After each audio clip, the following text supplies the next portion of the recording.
उत्तराखंड एक आध्यात्मिक खोज में आज मैं आपको एक ऐसे दिव्य स्थल में ले चलती हूँ जो अपने में अनुष्ठ है। यह मंदिर भगवान शिव को समर्पित है।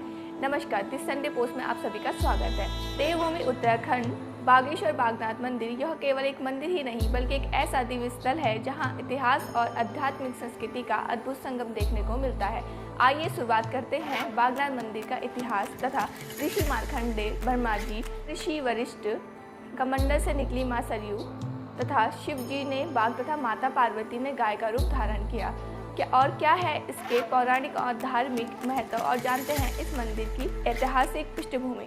बागनाथ मंदिर में महेश्वर, ऊष्मा, पार्वती, महिषासुर मंदिनी की त्रिमुखी और चतुर्मुखी मूर्तियाँ, शिवलिंग, गणेश, विष्णु आदि मूर्तियाँ शामिल है। जिस प्रकार गंगा नदी को भागीरथ धरती पर लाए थे उसी प्रकार सरयू नदी को धरती पर लाया गया, लेकिन यह कहानी सिर्फ कम ही लोगों को मालूम होगी। पुराण के अनुसार अनादिकाल में मुनि वशिष्ठ अपने कठोर तप बल से तथा ब्रह्मा जी के कमंडल से माँ सरयू को धरती पर ला रहे थे। ब्रह्म कपाल पत्थर के पास ऋषि मार्कंडेय तपस्या में लीन थे। ब्रह्म ऋषि वशिष्ठ को ऋषि मार्कंडेय की तपस्या भंग होने का डर सताने लगा। सरयू का जल इकट्ठा होने लगा तथा सरयू नदी आगे नहीं बढ़ सकी। इस पर ब्रह्मा जी और ब्रह्म ऋषि वशिष्ठ ने शिव जी को अपनी व्यथा सुनाई और संकट को दूर करने का निवेदन किया।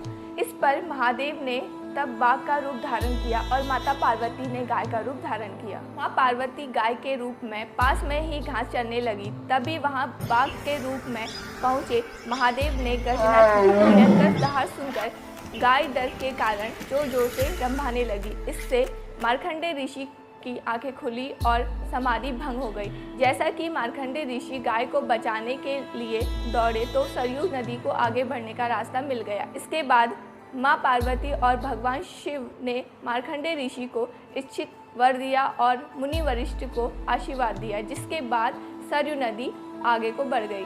भगवान शिव ने जिस स्थान पर शेर का रूप धारण किया था, बाद में उसी स्थान का नाम यागेश्वर पड़ा और यहाँ भगवान शिव के बागनाथ मंदिर की स्थापना की।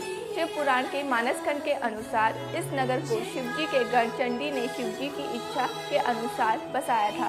पहले मंदिर बहुत छोटा था। चंद वंश के राजा लक्ष्मी चंद ने मंदिर को भव्य रूप दिया। बागेश्वर से बना बागेश्वर। बागेश्वर यानी बागनाथ मंदिर के नाम से ही बागेश्वर जिले का नाम पड़ा। बागनाथ मंदिर के पास ही सरयू और गोमती नदी का संगम है तथा बीच में बागनाथ मंदिर। पर्वतराज हिमालय की गोद में गोमती सरयू नदी और विलुप्त सरस्वती के संगम पर स्थित स्थल मार्कंडेय ऋषि की तपोभूमि के नाम से भी जाना जाता है। गोमती नदी के बाएं तट पर भैरवनाथ मंदिर स्थापित है। यह पूर्ण रूप से आधुनिक मंदिर है, किंतु इस मंदिर के बाहर तथा भीतर अनेक प्राचीन प्रतिमाएं रखी हुई हैं। देवी देवताओं में काल भैरव अपनी चमत्कारी प्रवृत्ति और रौद्र रूप को लेकर काफ़ी प्रसिद्ध है। बागेश्वर में बाबा काल भैरव को पौराणिक काल से ही बागेश्वर के कोतवाल के रूप में पूजा जाता है, क्योंकि बागेश्वर को छोटी काशी के नाम से जाना जाता है। जिस प्रकार काशी में काल भैरव को कोतवाल का दर्जा दिया गया है, ठीक उसी प्रकार बागेश्वर के काल भैरव को बागेश्वर के कोतवाल का दर्जा दिया गया है। काल भैरव को भगवान शिव का रौद्र रूप माना जाता है।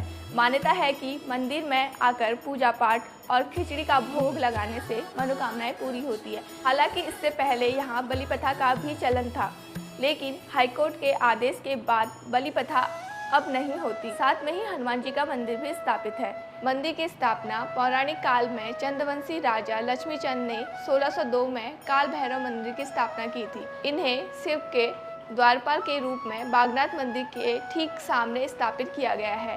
तब से बाबा काल भैरव को बागेश्वर के कोतवाल का दर्जा प्राप्त है। वर्ष 2021 में मंदिर का जीर्णोद्धार सौंदर्यीकरण किया गया, जिसमें मंदिर को एक भव्य रूप दिया गया।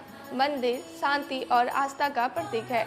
यह मंदिर न केवल धार्मिक आस्था का केंद्र है बल्कि अपनी ऐतिहासिक संस्कृति और आध्यात्मिक विरासत के लिए भी प्रसिद्ध है। यहाँ हर साल लगने वाला शिवरात्रि और उत्तरायणी मेला इसे एक तीर्थ स्थल बनाता है। मिलते हैं एक नए ऐतिहासिक और धार्मिक यात्रा के साथ, तब तक के लिए हर हर महादेव।